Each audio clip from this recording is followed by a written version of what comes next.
Salam, selamat bertemu di dalam Yesus. Saya Pastor Babu mengucapkan selamat beribadah kepada seluruh jemaat Tuhan di Bandar Serian dan juga semua yang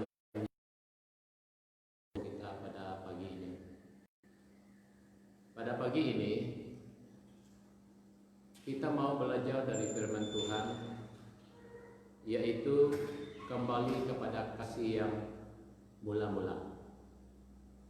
Jadi ini pada pagi ini. Sebelum kita teruskan kepada firman Tuhan ini, mari kita berdoa. Kita di dalam doa.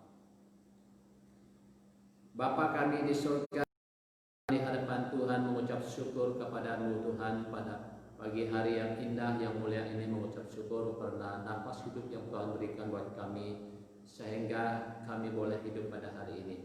Semuanya oleh karena kasih dan anugerah Tuhan yang mengizinkan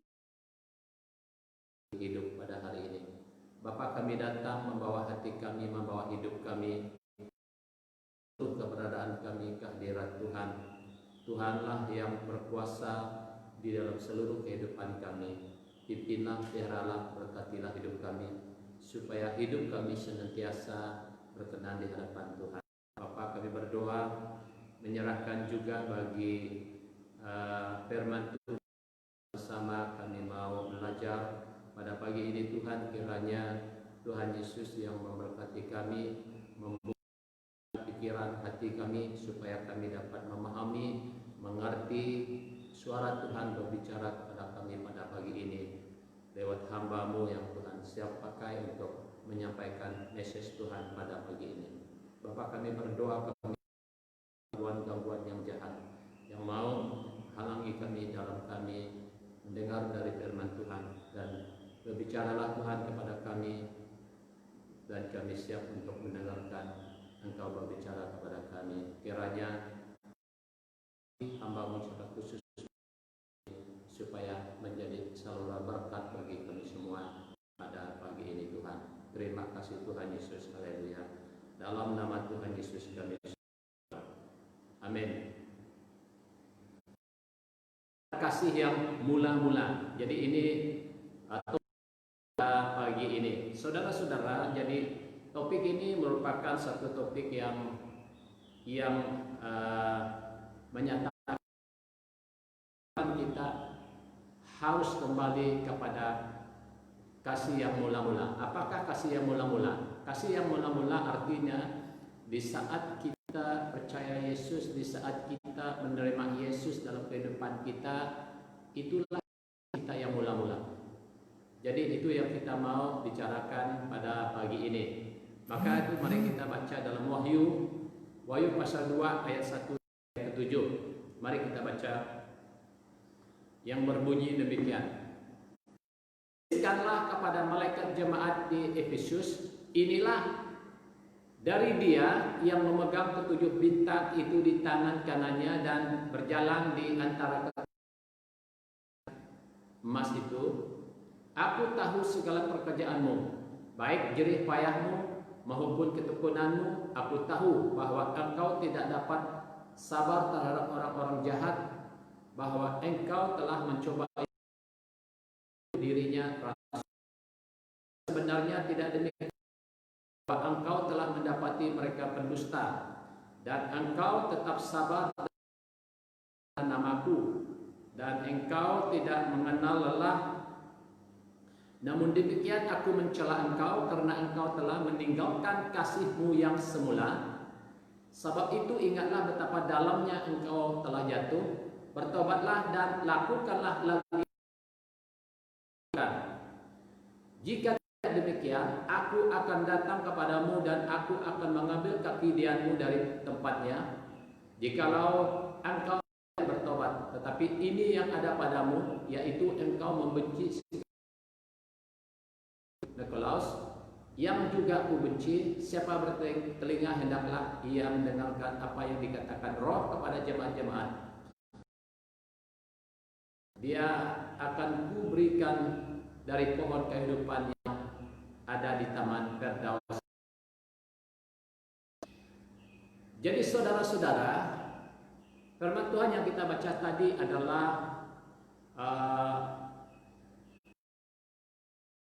firman Tuhan kepada jemaat di Efesus. Ya, kalau kita lihat Wahyu, Rasul Yohanes ialah rasul yang telah di pelabuhan Maus. Rasul Yohanes telah mendapat penglihatan dan Tuhan firman kepada Rasul Yohanes untuk pada 7 jemaat. Jadi kalau kita kembali kepada ayat pasal Wahyu pasal 1 ayat 11 yang berbunyi demikian.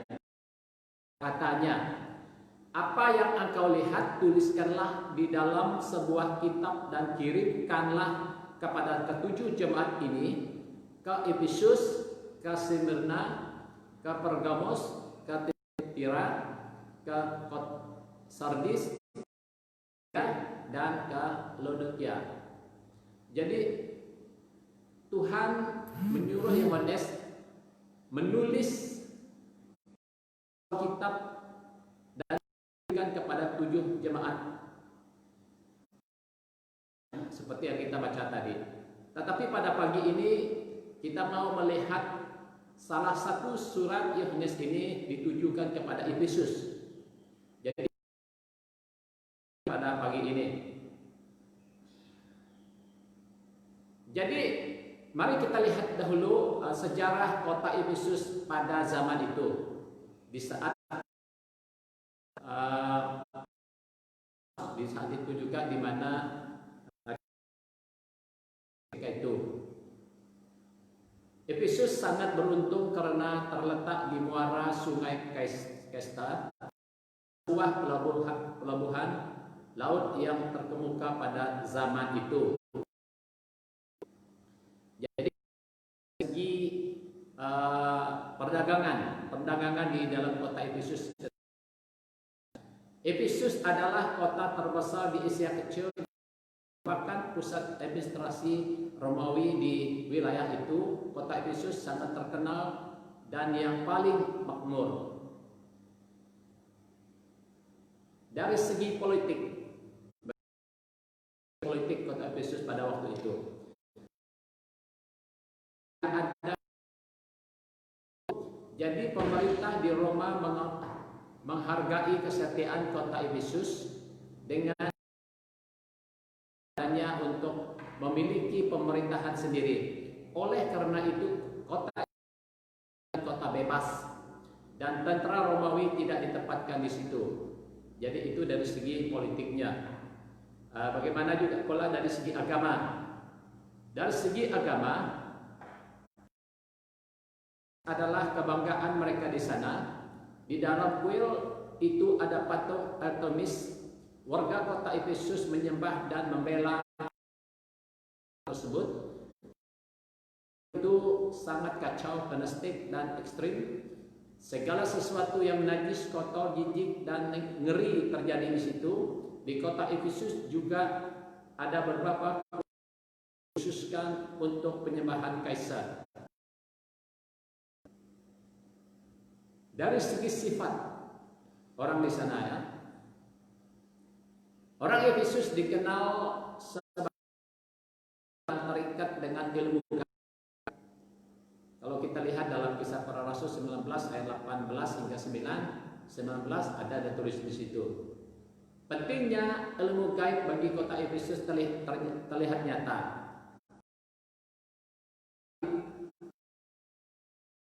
Kuil Artemis tidak dapat ditangkap oleh karena ada hak pelindungan di dalam dan di dekatnya. Jadi kita lihat juga dari segi penghuni kota Efesus. Beberapa suku penghuni kota Efesus, ada suku pribumi, ada 3 suku Yunani dan juga Yahudi. Penghuni kota Efesus selalu menghadapi godaan untuk bermegah dalam kemewahan kota mereka dan godaan untuk jatuh dalam dosa di kuil Artemis.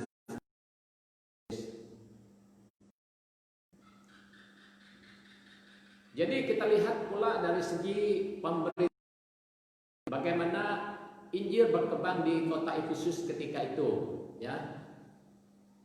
Perkembangan pelayanan Injil di sana mulai dengan kunjungan yang pertama dari Paulus. Jadi Rasul Paulus lah yang pertama-tama menginjili di kota Efesus. Kalau kita lihat dalam nas Kisah Para Rasul 18 hingga 20 dan juga 1 Korintus 15 juga pasal 18 ayat dan juga 1 Timotius 1 ayat 3 dan 2 Timotius 1 dan 18. Di situ menyatakan bahwa Paulus lah yang pertama menginjili di kota Efesus. Dan berapa tahun disuruh Paulus pergi ke Efesus, Rasul Yohanes sendiri pindah ke sana. Rasul Yohanes melayani di sana sampai dia dibuang ke Pulau Patmos. Jadi Rasul Yohanes melayani di kota Efesus, dia dibuang ke. Jadi di Pulau Patmos lah Yohanes mendapat penglihatan daripada Allah untuk kitab kepada ketujuh jemaat tadi, kitab kepada 7 jemaat tadi. Jadi begitulah kita lihat bagaimana keadaan Efesus, ya, kota Efesus, bagaimana perkembangan Injilnya dan semuanya kita tahu di situ. Nah, sekarang kita lihat yang pertama, poin yang pertama. Pernyataan Tuhan di dalam Efesus. Di situ kita lihat bahwa penyertaan Tuhan di dalam jemaat Efesus sangat nyata, sangat jelas, ya. Kalau kita lihat ayat 1 menyatakan kepada jemaat Efesus, inilah firman dari Dia yang memegang ketujuh bintang itu di tangannya dan berjalan di antara ketujuh kaki Dia emas itu. Jadi Tuhan di situ kita menyatakan bahwa ada, yaitu memegang 7 bintang dan di tangannya dan berjalan di atas ketujuh kaki. Artinya bahwa ada malaikat Tuhan yang ada di tengah-tengah berjalan di antara ketujuh jemaat itu, termasuk juga di Efesus. Nah, kalau kita lihat dikatakannya tadi ada ketujuh bintang, berarti ketujuh kita sebutkan tadi, yaitu ketujuh kaki dian emas, berarti ketujuh jemaat. Ketujuh bintang berarti ketujuh malaikat jemaat. Ya, kalau kita lihat dalam Wahyu pasal 1 ayat 20, ketujuh kaki dian emas berarti ketujuh. Artinya diri dan malaikat-malaikat Tuhan juga berjalan bersama dengan jemaat ketujuh jemaat ini, dan Tuhan Yesus sendiri pun hadir di ketujuh jemaat ini, dan Tuhan tahu bahwa segala sesuatu berlaku dalam ketujuh kota ini, Dia tahu semuanya. Jadi yang kedua yang kita lihat, pujian Yesus kepada jemaat Efesus, bahwa Tuhan Yesus sendiri memuji jemaat. Kalau kita lihat pasal 2 ayat 2 dan ayat 3, begini bunyinya. Aku tahu segala pekerjaanmu baik jerih payah.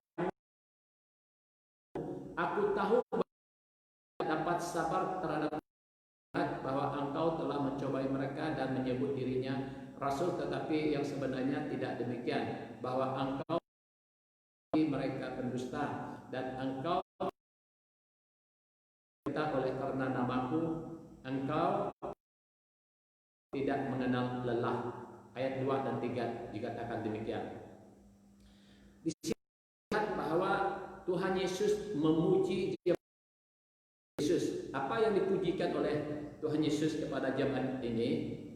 Kita lihat bahwa dikatakan di sini tadi, yaitu Tuhan Yesus tahu jerih mereka, ketekunan mereka, dan mereka jadi mereka ini merupakan jemaat yang begitu bersungguh-sungguh, jerih payah mereka dengan mereka bertekun di dalam ibadah dan bertekun mereka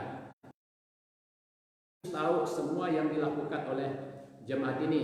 Jadi kita tahu juga bahwa jemaat ini adalah jemaat yang biasa, tetapi jemaat yang sudah ditanam di atas dasar firman yang sudah kuat, sehingga jemaat ini dapat menilai rasul yang benar dan rasul yang palsu, sehingga mereka dapat mengenal palsu, rasul-rasul yang tidak benar. Jadi oleh karena iman mereka sudah mantap, iman mereka sudah berkembang, bertumbuh, sehingga mereka dapat membedakan orang-orang yang rasul-rasul yang baik dan yang benar, dan juga yang palsu. Jadi kita lihat juga mengapa mereka ini iman mereka sangat mantap selama bersungguh ditanam di atas dasar iman yang kuat. Sebab kita lihat bahwa ada beberapa rasul yang melayani. Paulus, Timotius sebelum dibuang ke Pulau Patmos pernah melayani di kota Efesus. Maka itu jemaat Efesus memiliki doktrin dan iman yang sangat. Maka itu sebabnya jemaat Efesus ini mereka memiliki doktrin yang benar dan iman yang sangat berkembang, sebab di atas hamba Tuhan, rasul-rasul yang diurapi Tuhan, yang dipanggil Tuhan, yang pernah melayani mereka. Maka itu Timotius sebelum Rasul Yohanes dibuang ke Pulau Patmos. Jadi artinya kota Efesus, jemaat di Efesus merupakan yang sudah ditanam atas dasar iman yang kuat, di atas doktrin yang benar, dan mereka berkembang dan bertumbuh dalam iman Kristen mereka. Jadi mereka tidak boleh diputarbelitkan oleh ajaran-ajaran. Jadi inilah kita lihat di kota Efesus. Tuhan Yesus karena komitmen mereka gereja. Jadi mereka ini juga komitmen mereka terhadap pelayanan gereja sungguh luar biasa. Jadi mereka ini setia segala bentuk rupa, sehingga Tuhan Yesus sendiri yang memuji mereka di dalam ayat 2 dan 3 tadi, di mana jerih payah mereka, lelah mereka tidak mengenal, komitmen mereka begitu tinggi. Dan yang kita lihat jerih payah dan ketekunan mereka yang begitu sungguh-sungguh, kesabaran dan karena Kristus. Jadi jemaat Yesus mereka sanggup menderita karena Kristus. Ya, mereka menderita, mereka diseksa, mereka tetap sabar terhadap orang-orang yang jahat. Jadi segala pekerjaan baik yang mereka lakukan. Jadi kota Efesus rupa-rupanya mereka banyak pekerjaan baik yang mereka lakukan, sehingga Yesus sendiri memuji jemaat. Ya, jemaat Efesus menolak ajaran dan pembuatan ayat 6 yang kita baca tadi. Jadi jemaat Efesus mereka menolak ajaran perbuatan pengikut Nikolaus, yaitu mereka menolak dan mereka tidak ajaran dan pengikut. Sebab kenapa? Sebab jemaat Efesus ini sudah orang yang kebenaran oleh oleh ajaran-ajaran yang bertentangan dengan ajaran yang benar yang mereka sudah terima.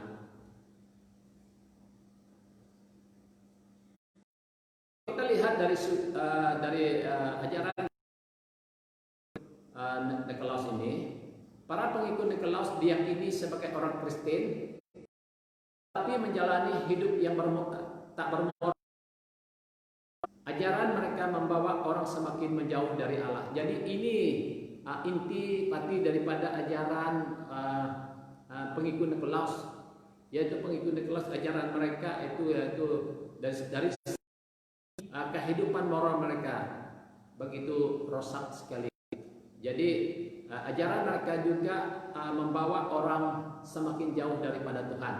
Jadi itu sebabnya mereka membedakan ajarannya. Mereka menolak ajaran Nikolaus ini tadi. Jadi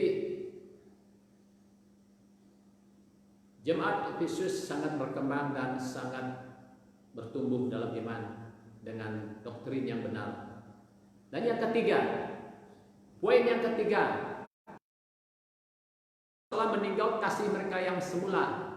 Jadi ini menjadi satu masalah besar yang ada di dalam kota Efesus. Jadi tadinya mereka ini sangat berkembang, mereka ini sangat dipuji oleh Yesus di atas komitmen mereka, di atas kesetiaan mereka, di atas kesetiaan mereka, di atas kesungguhan mereka, di atas pelayanan mereka dan semuanya. Maka Tuhan jemaat ini akan tetap kita lihat bahwa rupa-rupanya yang ketiga, jemaat Efesus telah meninggal kasih mereka yang semula. Jadi ini jadi masalah yang dihadapi oleh jemaat Efesus adalah mereka meninggalkan kasih mereka yang ayat 4 yang kita baca tadi. Namun demikian, aku mencela engkau karena engkau telah meninggalkan kasihmu yang semula. Jadi Tuhan Yesus mencela jemaat karena mereka meninggalkan kasih mereka yang semula. Kasih mereka yang semula, di mana mereka begitu mengasihi Tuhan, di mana mereka sungguh setia kepada Tuhan. Tetapi sekarang mereka telah meninggalkan kasih mereka dari yang semula ini. Jadi itu sebabnya Tuhan Yesus mencela jemaat ini. Lalu apa punca kasih mereka semula? Apa puncanya? Jadi kita lihat puncanya. Kalau kita lihat dalam tafsiran Dave Hargobot yang berbunyi demikian, dengan sikap waspada terhadap kemurnian ajaran yang begitu ketat, jemaat kasih mereka yang semula, mereka membenci ajaran yang sesat, kuasa kebencian sudah. Jadi itu menurut tafsiran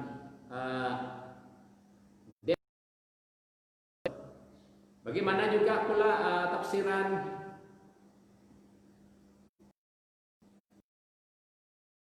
Yesus sudah agak dingin.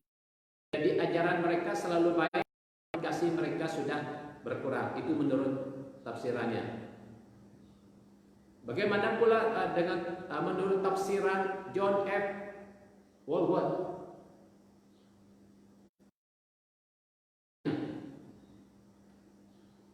Semangat dari generasi pertama orang Kristen ini sudah mulai pudar dan sering mereka telah meninggalkan kasih mereka yang mula-mula, sebagaimana nyata dalam sejarah dan sering dialami secara menyakitkan oleh pribadi-pribadi orang Kristen. Pengabdian kepada Kristus sering mulainya ketika pemahaman doktrin orang Kristen angkatan kedua lagi memiliki semangat yang sama dengan pendahulu mereka. Jadi ini penyebab jemaat Yesus ini telah meninggalkan kasih mereka yang semula, yaitu generasi penerusnya, generasi kedua dan ketiga, mereka tidak lagi memiliki semangat yang sama dengan mereka. Jadi artinya iman mereka mulai lemah dan semangat mereka sudah pudar dan mereka tidak lagi sungguh-sungguh melayani Tuhan. Ini adalah generasi yang kedua dan ketiga orang Kristen di Efesus. Demikian kita lihat bahwa mereka telah mulai mundur, mereka telah mulai tidak lagi bersemangat, tidak lagi sungguh-sungguh melayani Tuhan. Jadi inilah yang dikatakan Tuhan bahwa Tuhan mencela mereka sebab mereka telah meninggalkan kasih mereka yang mula-mula ini. Jadi itulah yang kita lihat di dalam Efesus. Jadi yang keempat, jemaat Efesus telah jatuh dalam dosa. Jadi rupa-rupanya jemaat Efesus telah jatuh dalam dosa yang sangat dalam. Ya. Kalau kita lihat ayat baca dalam ayat 5e, sebab itu ingatlah betapa dalamnya engkau telah jatuh, bertobatlah dan lakukanlah lagi apa yang kau lakukan. Jadi artinya bahwa jemaat Efesus mereka telah jatuh di dalam dosa penyembahan berhala. Mereka telah jatuh dalam berbagai dosa-dosa dan moral dan ikut orang-orang bangsa lain, agama lain. Menyebabkan kota Efesus ini mereka telah jatuh dalam dosa yang sangat dalam. Jadi itu sebabnya Tuhan mencela mereka sebab mereka telah meninggalkan kasih mereka yang semula dan hidup di dalam dosa. Saudara-saudara,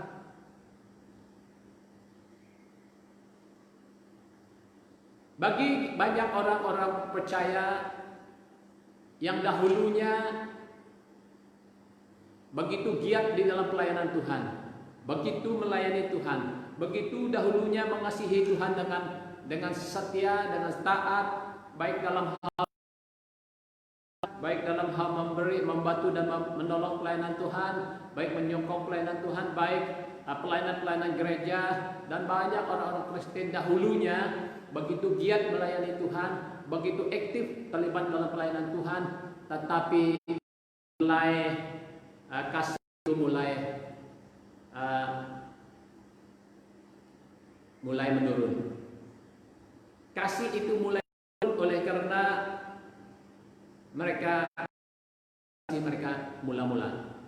Jadi akibat kehidupan kita yang mengeliling kita tertarik dengan dunia luar, berbagai kita menarik hati kita sehingga membuat banyak orang yang Kristen yang meninggalkan kasih mereka yang mula-mula. Jadi inilah yang kita lihat oleh karena tarikan luar lebih kuat daripada mereka beribadah kepada Tuhan. Jadi saudara-saudara, mungkin banyak orang yang telah meninggal kasihnya yang semula. Banyak orang yang telah meninggalkan kasihnya semula, yaitu kasih yang artinya di saat kita terima Yesus, di saat kita percaya Yesus dan kita sungguh-sungguh melayani Dia dan kita sungguh-sungguh beribadah kepada Dia dan kita dengan segenap hati, segenap jiwa berkorban, itulah kasih yang pertama. Dalam dosa berbagai tarikan dunia, maka kita salah meninggalkan kasih yang pertama ini. Jadi oleh itu saudara, Tuhan orang-orang Efesus ini, cara orang jemaat Efesus ini karena mereka meninggalkan kasih mereka yang semula ini tadi. Jadi oleh itu Tuhan merayu kepada jemaat ini supaya mereka kembali kepada kasih mereka yang mula-mula, kembali kepada kasih mereka ya, di mana mereka sungguh-sungguh mau supaya jemaat itu kembali kepada Tuhan, supaya jemaat itu kembali kepada Kristus, sebab Dialah yang dapat menolong dan memberkati hidup mereka. Nah, kalau kita lihat juga di dalam 1 Korintus pasal 15 ayat 2, oleh itu kan asal kamu teguh berpegang seperti yang telah kuberikan kepadamu, kecuali kalau kamu telah sia-sia menjadi percaya. Nah, di situ kita lihat Paulus juga mengatakan yang ada pada kita keselamatan yang ada pada semua orang percaya itu sudah milik kita. Tetapi asal kita teguh berpegang kepadanya. Artinya asal kita terus menaatinya, atas kita terus beriman kepadanya, itu artinya kita teguh berpegang kepada firman Tuhan yang kita imani itu tadi. Jadi itu saudara-saudara, kita lihat juga dikatakannya kecuali kalau kamu sia-sia menjadi, maksudnya kecuali kalau kamu sia-sia menjadi percaya. Saudara-saudara, kalau kita jatuh dalam dosa dan telah meninggalkan kasih kita yang mula-mula ini tadi, dan langsung tidak mau kembali lagi kepada Tuhan, dan tidak mau lagi mencari Tuhan, tidak mau lagi kebenaran, itu artinya kita sudah sia-sia menjadi percaya.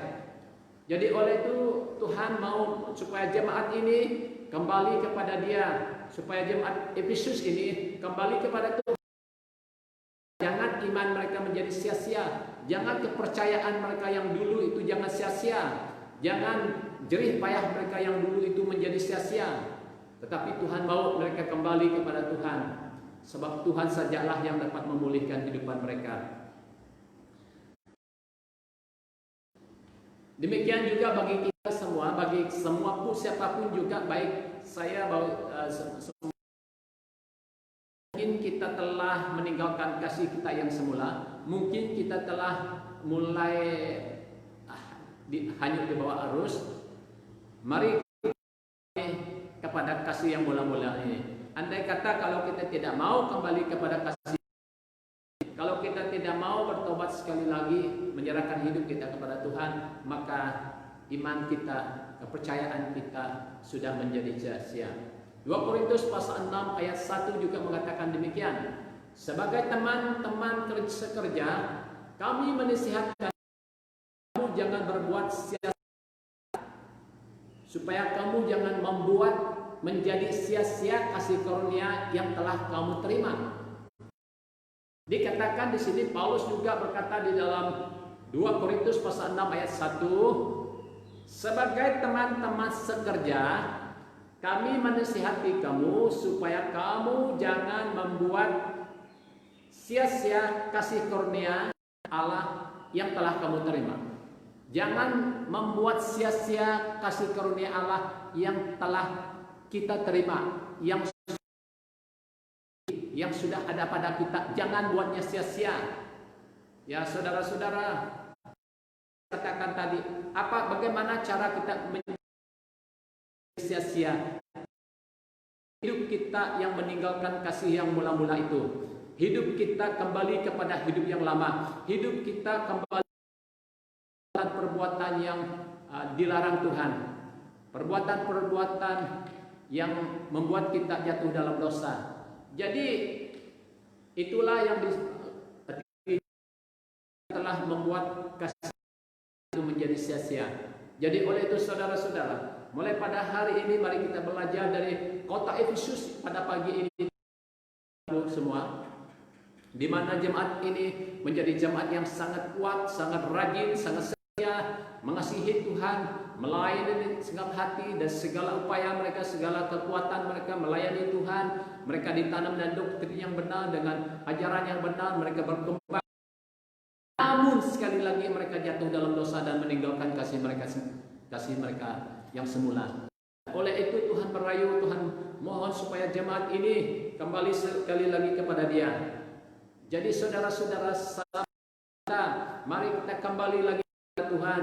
Mari lagi kita kembali kepada kasih yang mula-mula. Seperti mana dahulunya banyak orang-orang melayani Tuhan dulu, pelayan sidang dulunya. Namun sekarang mereka kembali kepada dunia dan ikut cara dunia dan tidak lagi melayani Tuhan.